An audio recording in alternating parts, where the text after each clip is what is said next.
Hi guys.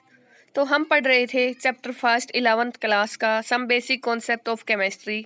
Students, हम कर चुके थे मैं सम बेसिक यूनिट्स। हमने कुछ 7 बेसिक यूनिट पढ़ी थी, उनके सिंबल पढ़े थे। और स्टूडेंट्स, उसके बाद 7 बेसिक यूनिट पढ़ने के बाद हम करते हैं measurement of some other unit with the help of 7 basic units.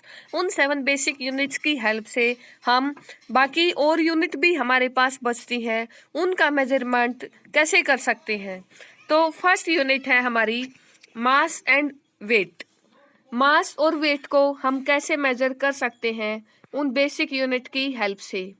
तो स्टूडेंट्स, मास और वेट का क्वेश्चन आते ही आप ये मत सोच लेना कि मास और वेट दोनों एक चीज होती हैं। मास और वेट में डिफरेंस होता है। जो मास है वो total amount of matter present in our body. जैसे हमारी बॉडी में, जैसे हमारे कोई भी अमीनो एसिड है, हमारी कितनी बोन्स हैं, कितने फिंगर्स हैं हमारी, और कितना वाटर प्रेजेंट है हमारे अंदर, कितना हेमोग्लोबिन प्रेजेंट है। और मतलब हमारी बॉडी के अंदर जितना भी मैटर प्रेजेंट है उसकी टोटल अमाउंट कितनी होगी। Total amount of matter present in our body वो हो जाएगा हमारी पूरी बॉडी का मास। और जब वेट की बात करते हैं, gravitational force acting on a body plus mass, mass plus gravitational force acting on a body, हमारी बॉडी के ऊपर कितना ग्रेविटेशनल फोर्स लग रहा है। जितना ग्रेविटेशनल फोर्स हमारी बॉडी पे अप्लाई होता है और प्लस हमारी बॉडी का मास, वो टोटल होगा वेट। तो स्टूडेंट्स, जो मास है हमारी बॉडी का वो हमेशा कांस्टेंट रहेगा। कि ये हो सकता है कि वेट है जो वो चेंज हो सकता है अकॉर्डिंगली। जैसे कि अगर जो अर्थ के ऊपर ग्रेविटी फोर्स हमारे पास कुछ ज़्यादा लगता है, अगर हम ज़्यादा ऊंचाई पे अगर हम ऊपर चले जाएं तो जो ग्रेविटी फोर्स है वो कम हो जाता है। इस वजह से जो वेट है वो कम ज़्यादा हो सकता है, लेकिन जो मास है, mass remains constant, mass constant रहता है हमारी बॉडी का। और जो एसआई यूनिट है मास की वो है किलोग्राम। कॉमनली यूनिट हम ग्राम्स भी यूज करते हैं, और आप जानते हैं जो 1 किलोग्राम है वो इक्वल होता है 1000 ग्राम के। तो स्टूडेंट्स, ये है मास और वेट। किलोग्राम यूनिट से या ग्राम यूनिट से हम इसको मेजर कर सकते हैं, और डिफरेंस आप अच्छे से समझ गए होंगे मास और वेट का। और जो सेकंड यूनिट है जो मेजर करेंगे हम, लेंथ की हेल्प से मेजर करते हैं। जो बेसिक यूनिट हमने लेंथ पढ़ी है उसके हिसाब से हम वॉल्यूम को कैसे मेजर कर सकते हैं। वॉल्यूम होती क्या है? जो वॉल्यूम है, capacity of keeping any object. आप किसी भी, जैसे कोई भी कंप्लीट रूम है या कोई कंटेनर है, उसकी वॉल्यूम आपके माइंड में आती होगी। उसकी जो वॉल्यूम है वो क्या होगी? आप किसी भी कंटेनर में जब कोई भी चीजें, कोई भी ऑब्जेक्ट रखते हो, तो उस पूरे कंटेनर के अंदर कितनी वो ऑब्जेक्ट कितनी वॉल्यूम ऑक्यूपाई कर रही है, उस ऑब्जेक्ट को रखने के अंदर लिए कितने स्पेस की जरूरत है। जितना भी वो स्पेस ऑक्यूपाई करेगी कंप्लीट ऑब्जेक्ट, तो वो उस कंटेनर का क्या होगा? वॉल्यूम होगा। उसके अंदर आप कितने ऑब्जेक्ट रख सकते हो, उसमें ऑक्यूपाई कर सकते हो। तो वॉल्यूम को स्टूडेंट्स हम बताते हैं, volume is equal to length into width into height. जो हमने एक क्यूब लिया है ये, और इस क्यूब में जो ये साइड है, हमने ये साइड उसकी लेंथ में मानी है, और ये उसकी हाइट है, और ये वाला ये है उसकी विड्थ थी। और जब आप इस क्यूब की वॉल्यूम मेजर करते हो, volume is equal to length into width into height. मान लीजिए इसकी लेंथ है 1 मीटर, ये क्यूब है, इसकी जो तीनों साइड है, लेंथ विड्थ और हाइट, तीनों axis x y z axis तीनों हमने सेम ली है। क्यूब की जो साइड होती हैं वो सेम होती हैं, वो हमने सेम ली है 1 metre into 1 metre into 1 metre. जो वॉल्यूम आई हमारी is equal to 1 metre cube, और जो एसआई यूनिट आई वॉल्यूम की वो क्या है, मीटर क्यूब। और जो कॉमन यूनिट यूज करते हैं वॉल्यूम की वो सेंटीमीटर क्यूब और डेसीमीटर क्यूब या फिर मिलीलीटर ml, ये कॉमन यूनिट होंगी क्या क्या, सेंटीमीटर क्यूब, डेसीमीटर क्यूब और मिलीलीटर ml। और स्टूडेंट्स जो 1 लीटर है वो इक्वल होगा 1000 मिलीलीटर 1000 ml के। ये चीजें आपको याद रखनी है, यूनिट कन्वर्जन में आपकी हेल्प करेंगी। 1 litre is equal to 1000 millilitre and 1 ml 1 ml is equal to 1 centimetre cube. 1 ml 1 centimetre cube के इक्वल होता है, या आप 1 cc भी बोल सकते हैं, क्यूबिक सेंटीमीटर ऐसे भी बोल सकते हैं आप, 1 cc या 1 सेंटीमीटर क्यूब।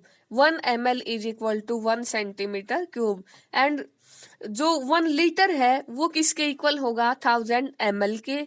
और 1 litre is equal to 1000 into centimetre की जगह आप क्या रखोगे, मतलब ml की जगह पे आप क्या रखोगे, centimetre cube. 1000 as it is, और ml 1 ml is equal to 1 centimetre cube होता है, तो ml की जगह पे आपने क्या रखा, सेंटीमीटर क्यूब। और सेंटीमीटर क्यूब और डेसीमीटर क्यूब ये इक्वल होंगे 1 centimetre cube is equal to 1 millilitre, sorry 1 centimetre cube equal होगा 1 मिलीलीटर के। और जो 1000 सेंटीमीटर क्यूब है, 1000 सेंटीमीटर क्यूब वो इक्वल होगा 1 डेसीमीटर क्यूब के। 1 litre is equal to 1 decimetre cube भी होता है स्टूडेंट्स। उसके बाद थर्ड जो यूनिट है हम मेजर करते हैं वो है टेम्परेचर। टेम्परेचर क्या होता है, degree of hotness and coldness. जो किसी भी ऑब्जेक्ट की कोई भी ऑब्जेक्ट कितना ज्यादा गर्म है या फिर कितना ज्यादा वो कोल्ड है, उसकी डिग्री को जो मेजर करते हैं वो क्या होगा, टेम्परेचर। टेम्परेचर को किस इंस्ट्रूमेंट से मेजर करते हैं, थर्मामीटर। और थर्मामीटर एक होता है लेबोरेटरी थर्मामीटर जो लैब में एक्सपेरिमेंट करते टाइम हम यूज करते हैं, और दूसरा होता है क्लिनिकल थर्मामीटर। स्टूडेंट्स हमारी बॉडी का टेम्परेचर मेजर करने के लिए हम यूज करते हैं क्लिनिकल थर्मामीटर। और जो इसके अंदर एक किंक होता है, क्योंकि जो क्लिनिकल थर्मामीटर है उसमें एक किंक होता है और लेबोरेटरी थर्मामीटर के अंदर वो किंक नहीं होता है। जैसे ही आप मतलब मुंह में रखते हो थर्मामीटर को, क्लिनिकल थर्मामीटर को, तो जैसे ही आप बाहर निकालोगे जो उसके अंदर मरकरी भरा होता है, उस किंक की वजह से वो मरकरी उसी टाइम पे तुरंत नीचे नहीं आ पाता है और हम उसको टेम्परेचर को अच्छे से देख सकते हैं हमारी बॉडी का कितना टेम्परेचर है। और जो इसमें रेंज होती है क्लिनिकल थर्मामीटर में वो होती है 42 डिग्री सेल्सियस, लास्ट होता है 35 से 42 डिग्री सेल्सियस तक की रेंज होती है क्लिनिकल थर्मामीटर की।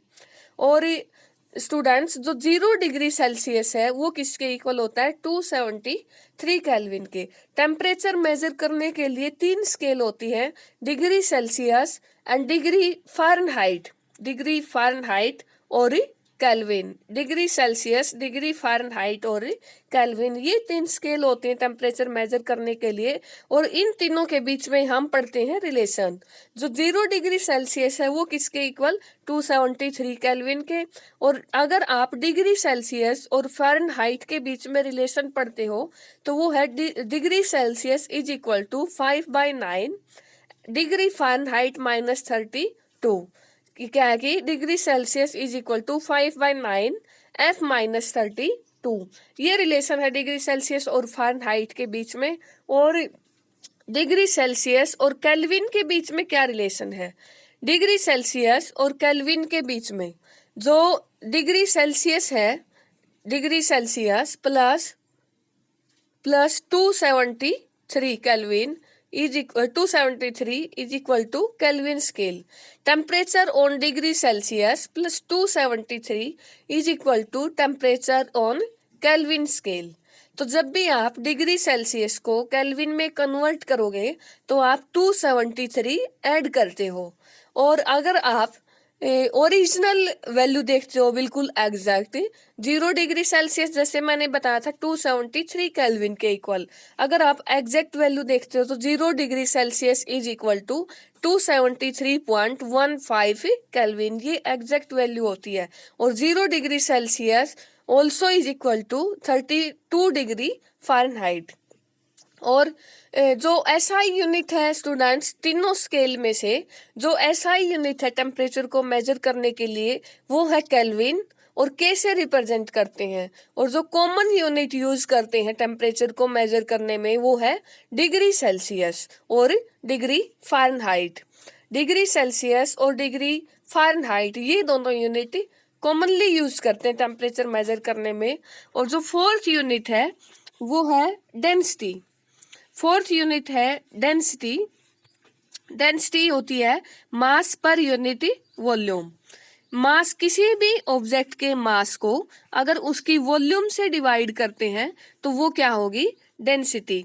अगर आपको मास और वॉल्यूम की यूनिट पता है तो आप इनकी हेल्प से डेंसिटी की यूनिट बता सकते हो। सबसे पहले हमें पता थी जो बेसिक यूनिट थी वो थी हमारी लेंथ, और उसकी यूनिट क्या थी, मीटर। उसकी यूनिट मीटर थी हमारे पास। और जो वॉल्यूम है वहां से वॉल्यूम की यूनिट हमने निकाल ली मीटर क्यूब लेंथ की हेल्प से। और जो मास है उसकी यूनिट हमारी आई किलोग्राम। क्या है, किलोग्राम। तो density mass upon volume unit आ जाएगी kilogram divided by metre cube. और डेंसिटी को सिंबल रो से रिप्रेजेंट किया जाता है। सिंबल रो ऐसे लिखते हैं इसको, सिंबल रो से रिप्रेजेंट किया जाता है। और ऐसा ही यूनिट क्या होगी डेंसिटी की, रो इज इक्वल टू किलोग्राम पर मीटर क्यूब। जो डिवाइडेड में होता है वो ऊपर जाके माइनस पावर में आ गया, किलोग्राम पर मीटर क्यूब। और ऐसे भी आप लिख सकते हो किलोग्राम मीटर क्यूब। तो स्टूडेंट्स ये थी हमारी बेसिक यूनिट। बेसिक यूनिट की हेल्प से हम अदर यूनिट्स को कैसे मेजर कर सकते हैं, जो कि हमने 7 बेसिक यूनिट्स पढ़ी थी, उनकी हेल्प पे हम ऐसे यूनिट्स को मेजर कर सकते हैं। और एक हम ये रहता है हमारा डिग्री सेल्सियस और फ़ारेनहाइट के बीच में जो अदर रिलेशन है, degree Celsius divided by 100 is equal two degree Fahrenheit minus 32 divided by 180। ये रिलेशन भी आपको लर्न करना होता है। डिग्री सेल्सियस और फ़ारेनहाइट में आपका ऐसा क्वेश्चन आ सकता है कन्वर्ट करना। तो स्टूडेंट्स ये था हमारा आज का टॉपिक फर्स्ट चैप्टर का। आई होप आपको ये वीडियो पसंद आई होगी। तो students please like share and subscribe my channel. So thank you guys.